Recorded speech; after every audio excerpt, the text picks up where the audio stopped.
Šetaju Mujo i Haso šumom i uhvate zlatnu patku. I patka im kaže: Ako me pustite, ispunit ću vam svakom po jednu želju. Slože se oni da je puste i patka još doda na to: Sada ću da snešem po jedno zlatno jaje. Zamislite želju, razbite jaje i želja će vam se ispuniti. Onda oni svako svojoj kući i sad Mujo konta šta će da uradi sa svojim zlatnim jajetom. Joj, jebote, šta bi mogo da poželim? Da imam puno para, da fata bude lepotica, da imam dobro auto, šta još, veliku kuću. To je to u suštini.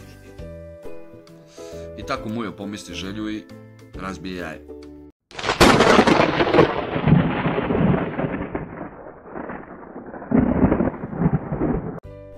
I želja mu se ispuni. Međutim, nakon nekog vremena zove ga Hasa i kaže mu da odmah dođe. Mujo ode do njega i kad je došao ima šta da vidi. Puna kuća kurčeva. Kurčevi ispadaju iz ormara, iz frižidera, iz televizora, a Hasa sedi na podu, okružen kurčevima i plače. Pita ga Mujo: Bolan Jerane, pa šta je ovo sunce ti jebem u pičku? Joj, pusti me u kurac, Jarane.